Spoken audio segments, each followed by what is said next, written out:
এখন রাত 1টা বাজে। আমি খুব খিদা লাগছে, সারাদিন জ্বর অসুস্থ, খাবার রান্না করিনি। এখন দেখি খিদার করতে পারি না। এখানে জাল জাল একটা চাপটি বানাচ্ছি।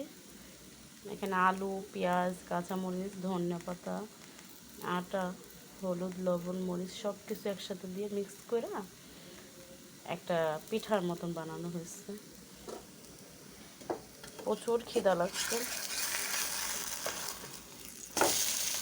এই দেখেন কি সুন্দর একটা ইয়ামি কালার হয়েছে, যেমন অমলেট বাজতেছে এমন লাগতেছে।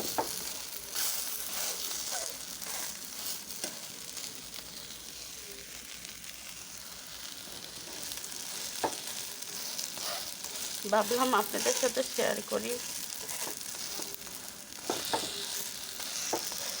প্রচুর খিদা লাগছে, খিদায় ঘুমে ধরতেছে না, এমনকি জ্বর শরীরে আরও বাড়তেছে। ভাবলাম কিছু খাইয়ে তো ওষুধ খেতে হবে, সেই জন্য এটাই ব্রেনে ঢুকছে। এই জন্য শর্টকাট একটা মজাদার একটা নাস্তা বানিয়ে নিচ্ছি, এটা খেয়ে ওষুধ খেয়ে নেব। প্রচুর গায়ে জ্বর।